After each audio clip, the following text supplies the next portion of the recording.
बहुत स्वागत। आप देख रहे हैं कहानी कुर्सी की। मैं हूं सौरभ। स्टूडियो में हर्षवर्धन त्रिपाठी जी, विजय त्रिवेदी जी, राजकुमार सिंह जी और समीर चौगांवकर जी हमारे साथ हैं। देखिए, दो बड़ी खबरें थी आज की। एक तो झारखंड में स्टूडेंट्स का विधानसभा का घेराव करने के लिए कूच करना, वो तस्वीरों के साथ मैं आपको दिखाऊंगा लाइव वो इस वक्त वहां क्या सिचुएशन है। आखिरी बैरिकेड तक स्टूडेंट पहुंच गए थे और वहां बैठ गए थे। और आज संसद में ये कयास चल रहे थे क्या होम मिनिस्टर आएंगे, क्योंकि उनके बिल भी लगे हुए थे, तो क्या आज कोई काम होता, कोई गतिरोध टूटने की कोई तस्वीर बन रही थी, लेकिन ऐसा नहीं हो पाया। लोकसभा कल तक के लिए स्थगित करनी पड़ गई है।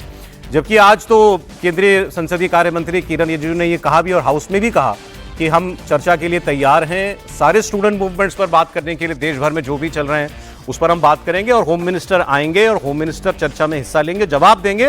विपक्ष को वो जवाब सुनने के लिए तैयार रहना चाहिए। लेकिन अब थोड़ी देर पहले लोकसभा की कार्रवाई शुरू हुई थी, लेकिन फिर वही ऑपोजिशन अमित शाह के आने की मांग करता रहा और फिर उसके बाद थोड़ी बहुत देर हंगामे के बाद फिर एडजर्न करनी पड़ी। लोकसभा कल तक के लिए फिर टाल दी गई है। तो अब आज का दिन भी चला गया। अब कुल मिलाकर 3 दिन बचे हैं इस सत्र के अंदर। अब क्या आगे कोई बड़ी बात हो पाएगी, कोई बड़ा दिन आएगा, ये देखना होगा। एक बड़ी खबर झारखंड से आ रही है। जेपीएससी के पूर्व चेयरमैन को गिरफ्तार कर लिया गया है। सीआईडी ने एल ख्यांगते को गिरफ्तार कर लिया है। सीआईडी ने इनसे 4 बार पूछताछ की थी। धांधली के आरोपों के बाद एल ख्यांगते को गिरफ्तार कर लिया। ये जेपीएससी के पूर्व चेयरमैन हैं, तो इनकी गिरफ्तारी होना बड़ी बात है। और इनकी आज गिरफ्तारी हुई है जब स्टूडेंट्स विधानसभा की तरफ कूच कर रहे हैं। तो ये उनको भी एक संदेश देने के लिए है कि हमारी जांच जो है बड़ी मुस्तैदी से चल रही है और हम किसी को नहीं बख्शेंगे। हेमंत सोरेन सरकार ये छात्रों को संदेश देना चाहती है, लेकिन छात्र अब इससे आगे बढ़ चुके हैं। छात्र सीबीआई जांच की मांग कर रहे हैं और उनका कहना है इससे अब कम हमें मंजूर कुछ नहीं है। सीआईडी की जांच पर हमको भरोसा नहीं है। और इस बीच में ये खबर आना कि जेपीएससी के पूर्व चेयरमैन को गिरफ्तार कर लिया गया है। त्रिपाठी जी बताएंगे, कुछ छात्रों में भरोसा बढ़ाएगा? नहीं, छात्रों का भरोसा तो कतई नहीं बढ़ाएगा। और एक तरह से कहें कि सरकार का अहंकार और सरकार का अड़ियल रवैया वो ज्यादा बढ़ता हुआ दिख रहा है। मेरा यह मानना है कि करना तो उनको पड़ेगा। आप जांच अगर नहीं कराएंगे सीबीआई तो कोई और रास्ता दिखता नहीं। आप त्यागपत्र तो देने वाले नहीं, हेमंत सोरेन त्यागपत्र देंगे नहीं। एक बीच का रास्ता वही था कि आप सीबीआई जांच की बात कर देते तो कम से कम ये छात्र वापस लौटते, जो सबसे जरूरी बात है। और उसके साथ आप कहते कि ठीक है हम ये कोशिश करेंगे। जब हमने केंद्र में भी देखा था तो शुरू में यही लग रहा था कि नहीं करेंगे, अच्छा चलो ये कर दे रहे, इनकी गिरफ्तारी हो गई, इनको हटा दिया, ये कर दिया। अंत में क्या हुआ? अंत में धर्मेंद्र प्रधान के त्यागपत्र के बाद ही छात्र वापस लौटे। और फिर मैं कह रहा हूं, वहां तो उनका मकसद था कि त्यागपत्र लेना है। यहां किसी को गिरफ्तार कराना है या कोई त्यागपत्र लेना इन छात्रों का मकसद है ही नहीं। ये तो साफ कह रहे हैं कि परीक्षा में जो गड़बड़ी उसको वापस कराओ, जो परीक्षाएं गड़बड़ हुई उनको वापस लो, जो नियुक्तियां गड़बड़ की हैं, जो नौकरियां बेची हुई है उनको वापस लो। हेमंत सोरेन सीबीआई जांच कराएं, जिससे जितने अब तक के एग्जाम हुए हैं उनका जो सच कह रहे हैं मानना ही पड़ेगा।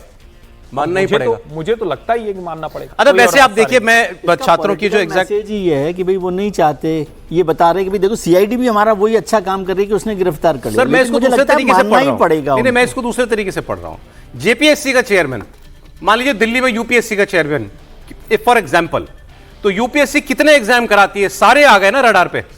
जैसे आपने अध्यक्ष को, चीफ को आपने माना कि ये कल्पेबल है, इसकी गलती है, इसे धांधली की है। गिरफ्तारी का मतलब है कि आप प्राइमा फेसाई एजेंसी को लगा, सीआईडी को लगा कि नहीं इसने चोरी की है, तो आपने पकड़ लिया उसको। तो भाई जब चेयरमैन आपको लग रहा है चोर है, तो फिर तो सारे इम्तिहान जो हैं वो डाउटफुल हो गए। सिस्टम डाउटफुल हो गया, पूरा सिस्टम डाउटफुल हो गया। तो फिर क्या, फिर मांगे ना मानने में क्या है? मतलब मांगे क्यों नहीं मानी जा रही? पॉलिटिकल विजडम तो मैं समझता हूं कि हेमंत सोरेन साहब को, सीएम साहब को सीबीआई के लिए ये जांच सौंप देनी चाहिए। उससे उन पर ही पॉलिटिकल प्रेशर कम हो जाएगा मेरे हिसाब से। बाकी तो वो सब लोग, लेकिन उन्होंने ये जो गिरफ्तारी की है वो ये बताने के लिए की कि भाई देखो सीआईडी पर आप भरोसा कीजिए, वो भी उन्हीं लोगों को पकड़ने में काम कर रही है, अपराधियों को पकड़ने का काम कर रही है।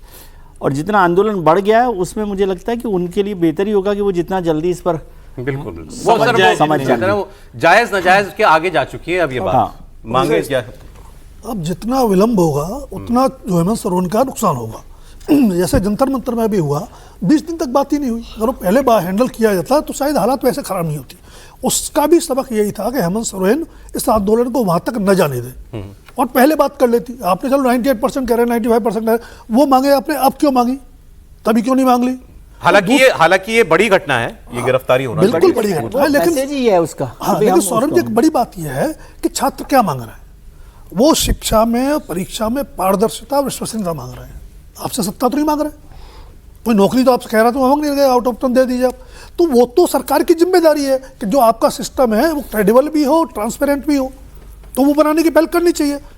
और ये सब राज्यों में होना चाहिए, भले इसकी केंद्र पहल करे, हालांकि एजुकेशन स्टेट का सब्जेक्ट है, लेकिन ये पहल होनी चाहिए। ये राजनीतिक मुद्दा बिल्कुल नहीं है, ये देश के भविष्य से ये तो सत्ता पक्ष भी सोचे और विपक्ष की पार्टियां भी सोचे। इतना बड़ा मौका छात्रों ने दिया था। हाँ। मैं तो कह रहा हूं दिल्ली वालों को भी, जो आंदोलनकारी, उनको भी क्रेडिट देता हूं। इतना बड़ा मौका उन्होंने देश की संसद को दिया कि आओ छात्रों के मुद्दे पे तुम लोग बैठ के बात करो। नीति निर्धारक तो आप ही लोग हो ना। वो मुद्दा खो दिया, विपक्ष ने भी खोया, सरकार ने भी खोया। आप कहोगे 2 दिन की चर्चा हुई, क्या थी वो 2 दिन की चर्चा? वो जो एंटी पेपर लीक बिल पर हुई थी 1.5 दिन की चर्चा, क्या चर्चा हुई थी? कर रहे थे वो आप एक लार्जर रिफॉर्म्स पर बात कर सकते थे, पार्लियामेंट के अंदर डिबेट होता, उसकी भूमिका बन गई थी लगभग। आज भी जो सरकार कह रही थी, अभी भी हो जाता 2 दिन। अभी सरकार ने कमेटी बनाई नंदन नीलेकणी के नेतृत्व में कि भाई फीडबैक के लिए सरकार कोशिश कर रही है। मोदी जी ने कमेटी ये कहा आप हमारे मुद्दे पर डिस्कशन कीजिए। इवन मैं दोनों के लिए कह रहा हूं, पार्लियामेंट के लिए भी कह रहा हूं, इनके लिए भी चलने तो जैसा इवन कमेटी को भी मदद मिलती है। यदि पार्लियामेंट में डिबेट हो जाती तो पार्लियामेंट के डिबेट भी कमेटी के लिए मदद करती कि भाई एजुकेशन रिफॉर्म में क्या क्या किया जा सकता है, जिस पर हम लोग और इसमें ज्यादा मैं ज्यादा दोषी विपक्ष को इसलिए मानता हूं कि आप दबाव बना रहे थे ना। आप फिर बनाते कि भाई देखो, वो सोनम वांगचुक जब अनशन तोड़ा था, किस शर्त पे तोड़ा था? इसी शर्त पे तोड़ा था कि पार्लियामेंट में डिस्कशन करोगे। राहुल गांधी ऑपोजिशन को उसके लिए, राहुल गांधी चले गए पीएम के लिए उनको दबाव बनाना चाहिए था कि हमको लार्जर डिस्कशन। राहुल गांधी को संसद ने बोला था, राहुल गांधी पीएम का घर का घेराव चले गए। संसद ने बोलते राहुल गांधी, सरकार से संसद ने पूछते। एक बात देश के लोगों को ध्यान में रखना चाहिए, छात्रों का मुद्दा था, छात्र आंदोलन कर रहे थे। ये ठीक बात है कि उस तरह से वो बड़ा आंदोलन नहीं हो पाया और सीजीआई की टिप्पणी के बाद तिलचट्टा पार्टी बन गई। वो लोग आ गए, उनका अपना जो भी एजेंडा रहा, वो आम आदमी पार्टी से थे, जिससे भी थे। फिर उसमें संजय सिंह आ गए, फिर उसमें डिम्पल जी आ गई, फिर उसमें पप्पू यादव आ गए, सब आ गए। उसी वक्त राहुल गांधी चले गए कूद के वहाँ। और ये जो सारे लोग जो यहाँ थे, वो वहाँ भी ऐसे फ्रेम में जैसे फोटो में नहीं आ रहा होता तो घुस जाता है, तो वहाँ भी घुस के फोटो खिंचा लिए। इसकी बात कर रहा हूँ, छोटी बात है, मैं कह रहा हूँ पार्लियामेंट के अंदर तो डिबेट कर सकते थे। ये थोड़ा दूसरी, नहीं, मैं दूसरों की बात कर रहा हूँ जो ऐसे मूवमेंट में आंदोलन जीवी होते हैं, फोटो वहाँ भी खिंचा लेने, ऐसे वाले। ये इसको जरा आप समझिए, उस वक्त भी छात्रों का मुद्दा होता तो सब एक साथ आ जाते। राहुल गांधी को लगा कि अरे ये तो गड़बड़ जाए, वो चले गए पीएम आवास पर फोटो खिंचा ली, उसमें भी कोई दिक्कत नहीं थी। उसके बाद क्या हुआ, अपने अपने लोगों को पकड़ पकड़ के लाना है। उनको किसी एक को पकड़ के लाना था कि चलो कोई एक पैलेट गन वाला मिल जाए उसकी बात कर लें, कोई एक मिल जाए जिसके साथ दुर्व्यवहार हो गया उसकी बात कर लें। फिर उसके आगे क्या हुआ, जब वो वहां से आंदोलन गया तो सीजेपी ने कहा कि हम राजनीति नहीं करेंगे, अपना एक वर्किंग ग्रुप बनाएंगे, ठीक आम आदमी पार्टी की तरह, और राजनीति में आने में बुराई नहीं, आ जाए तो कोई दिक्कत नहीं। फिर पता चला कि अरे वो तो दूसरी बात कर रहे हैं, वो तो करेंगे हमने पीएम का मजाक बना दिया, केजरीवाल ने कह दिया कि तो पीएम को ठोकने आए थे, वो सब हो गया। उससे आगे जरा आप आइए, किसी भी व्यक्ति ने सदन में कोई ऐसी चर्चा की ही नहीं। जो ये लोग गए थे जिनको हम कह रहे हैं कि पढ़ लिख के आए, बाहर से आए, बड़े बड़े जज लोग जिनके साथ पार्टी करते हैं, ऐसे लोग पता नहीं क्या क्या बड़े बड़े लोगों की बात की, उन लोगों ने भी कोई एक रिफॉर्म का नहीं दिया। सरकार ने बाकायदा, सरकार दबाव में थी, सरकार दबाव में है, सरकार दबाव में रहनी चाहिए, उन्होंने नीलेकड़ी की अगुवाई में सब कुछ किया। तो कांग्रेस वालों ने कहा कि अरे ये तो हमारा आदमी है। लेकिन इस सब के बीच में क्या छात्रों की कहीं बात हुई? फिर जब लगा कुछ रिफॉर्म पे बात होगी तो छात्रों की गूंज लेके चले गए। तो राहुल गांधी भी क्या वहां रिफॉर्म की बात कर रहे हैं ना? ओवरऑल क्या है ये देश के छात्रों को समझना चाहिए। आपके मुद्दों को हवा में उड़ाने में कोई कसर नहीं रखी गई, इसको समझिए। वरना छात्रों की गूंज साफ साफ होता कि चलो ठीक है भाई, ये कमेटी बनी है, हम ये मांग दे रहे थे, इसमें नहीं मांगा। राहुल गांधी ने एक उसमें ऐसा नहीं बताया जो कुछ शामिल हो। क्या किया? कहा कि ऐसा करते हैं कि काम करते हैं, मजाक बनाते हैं। एक होता है स्टूडेंट, एक होता है इडियट और एक होता है अंधभक्त। ये विषय है और नेता प्रतिपक्ष इस तरह से बात करता। हम लोग बार बार मैं फिर कह रहा हूं, सरकार से तो जवाबदेही हम लगातार मांगते ही रहेंगे, मांगना ही चाहिए। लेकिन जब इतना बड़ा एक हिस्टोरिक हो, जो बार बार आप कह रहे हैं ना कि अवसर मिला, उसको आपने यूं गंवा दिया। होम मिनिस्टर जाए स्टेटमेंट दे, हम में से किसी ने भी नहीं कहा कि ये मांग गलत है। हमने सबको कहा नहीं जाना चाहिए, होम सर मिनिस्टर को आप बोलना चाहिए। बता के कुछ अच्छा करते तो ये मांग जायज लगती। हाँ। मैं फिर कह रहा हूं, आप कुछ बता देते ना। अच्छा आप लोग बार बार कह रहे हैं कि अरे वो शामिल हो जाते हो कर। एक राज्य में तो कोई मॉडल दे नहीं पाए। कर्नाटक में उनका गृह मंत्री है, वो कह रहा है कि अच्छा चलो ये 20-25 दिन आंदोलन हो जाए, लाठी पीटा हो जाए, चाहे भाजपा के लिए कहा हो चाहे छात्रों के लिए कहा हो, तब हम करेंगे। तो आपको क्या सीरियसनेस दिख रही है क्या? छात्रों के मुद्दे पर कोई गंभीर नहीं है, ये बात छात्रों को अब तो उम्मीद ये भी, अब तो ये टूट सी गई उम्मीद कि बाकी 3 दिन भी कुछ होगा। सर मुझे लगता है कुछ सरकार और ऑपोजिशन के बीच कोई राह निकलनी थी तो आज निकल जाती। आज निकल जानी चाहिए थी किरण रिजिजू ने जिस तरह की पेशकश की थी उसके बाद। लेकिन आप देखिए कि मैं पहले भी एक बार जिक्र किया कि संसद हमारी पहले साल में 70-75 दिन चलती थी, और वो घट के 60-62 दिन हो गई है। तो संसद तो चलती है 2 महीने, और संसद के बाहर की राजनीति होती है पूरे साल। तो संसद का इस्तेमाल हमारे राजनीतिक दल दुर्भाग्य से अपनी पॉलिटिकल और इलेक्टोरल एजेंडा तय करने के लिए करते हैं। संसद में गंभीर चर्चा नहीं होती। अभी आपने देखा एक बिल पार हुआ 2 मिनट में, पिछले हफ्ते 2 मिनट में बिल पारित हो गया। इस देश में बजट बिना चर्चा के पारित हो जाता है। ठीक है, तो संसद की साख बढ़ नहीं रही है, और इसकी चिंता किसी को नहीं है। वहां देखिए, वहां लाठी चल रही है, वहां पानी छोड़ा जा रहा है, वाटर कैनन का इस्तेमाल हो रहा है छात्रों के ऊपर,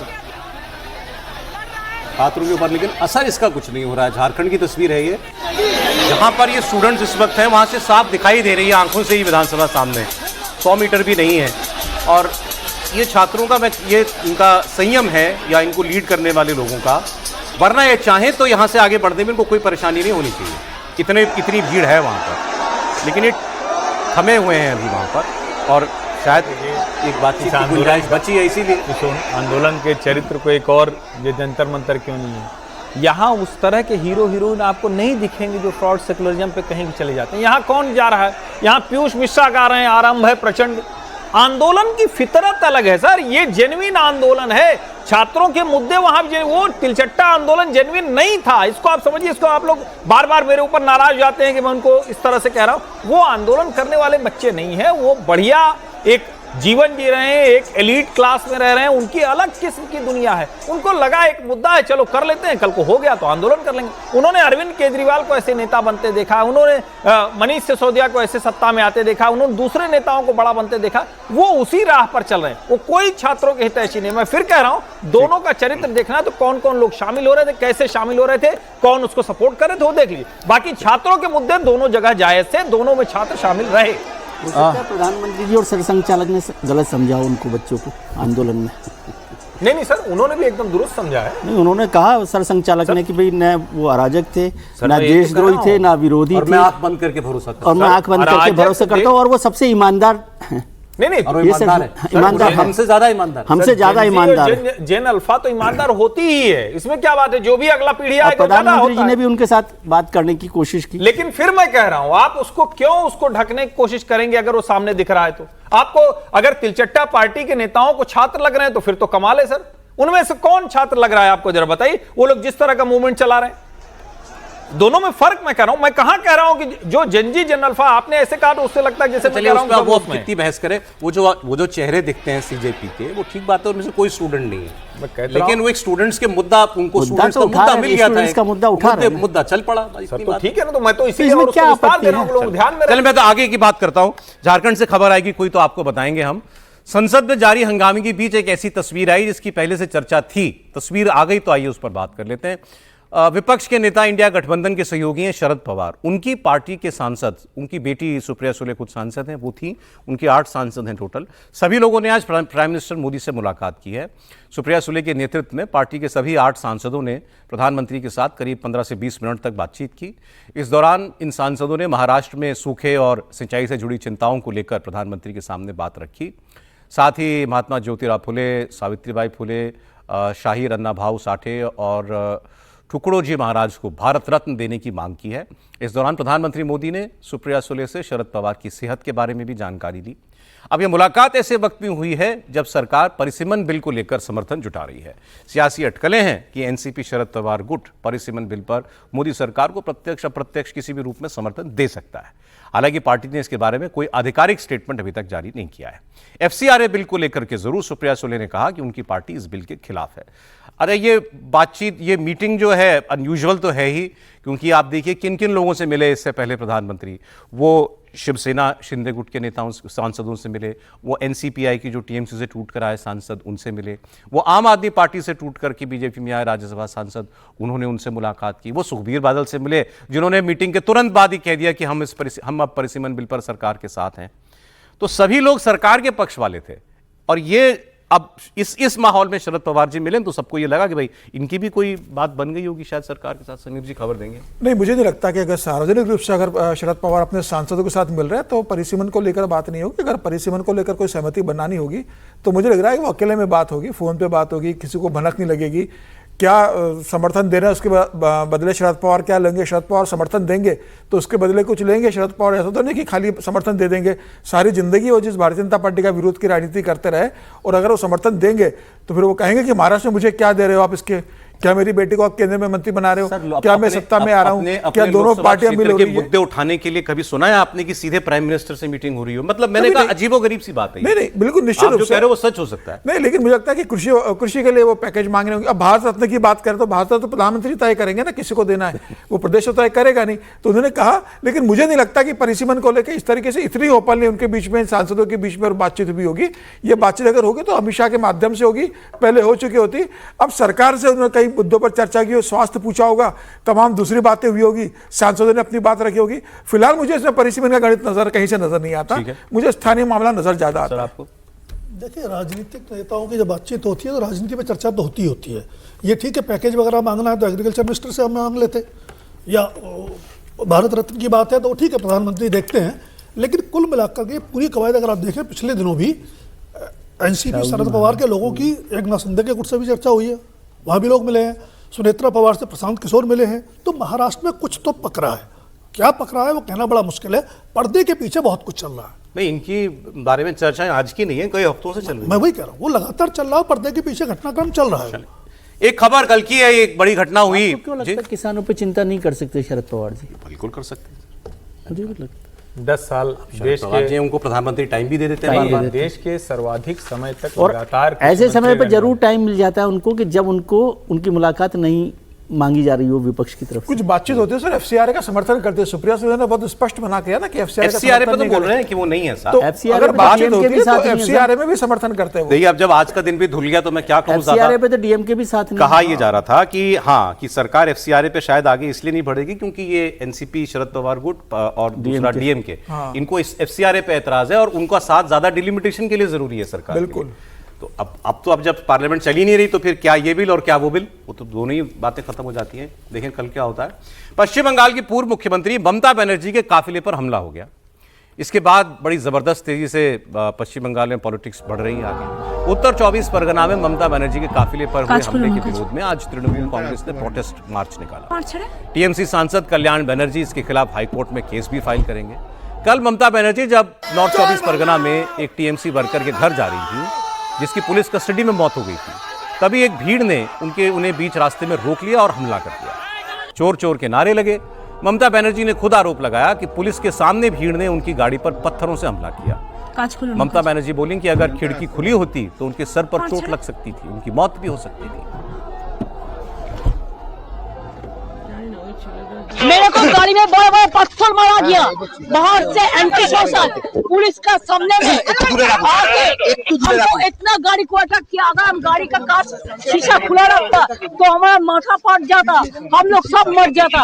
ऐसा पुलिस का सामने में हुआ, हम कभी ऐसा हमला नहीं देखा। क्या कर रहे हैं? इतना पुलिस बीजेपी को प्रोटेक्शन दे रहा है। और सरकार कह रही है कि ये भीड़ का गुस्सा है, जो उन्होंने बोया है वही काट रहे हैं, नहीं होना चाहिए था, पुलिस अपना काम करेगी। लेकिन इसमें बीजेपी का वर्कर था, ये कहने की कोई बात नहीं। नहीं, देखिए, एक तो विरोध प्रदर्शन तो होगा ही होगा। ममता बनर्जी ने जो कर्म किए हैं तो वो होगा, लेकिन कोई भी अगर हिंसक कुछ हो रहा है तो वो तो कतई नहीं होना चाहिए। वो जिम्मेदारी शुभेंदु अधिकारी की। एक चीज़ मैं नहीं समझ पाया, उन्होंने कहा कि शीशा खुला होता तो मेरी जान चली गई होती। तो क्या मतलब बड़ा पत्थर था, टूट गया शीशा वगैरह? क्योंकि शीशा खुला होता तो इसका मतलब लगा होगा ना, बंद होगा तो शीशे पे लगा होगा।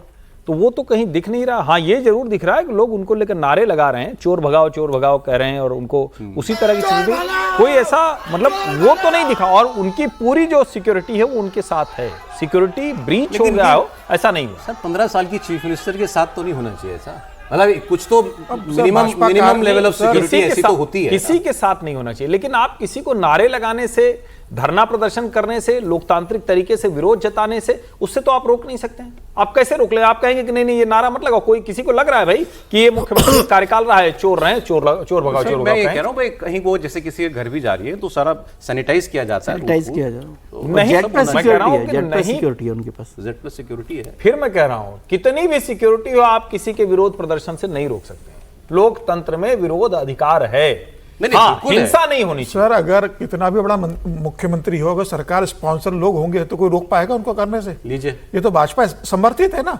कहा जो 20 सांसद छोड़कर आए एनसीपीआई में गए, उनके ऊपर अंडे फेंके गए, उनके ऊपर चोर के नारे लग रहे हैं भाई। नहीं लगे थे सर, लगे थे हो रहा है उनके ऊपर? किसके ऊपर अंडे फेंके गए? और शावनी घोष सर दोनों को भाग के आना पड़ा। किसके ऊपर अंडे फेंके गए?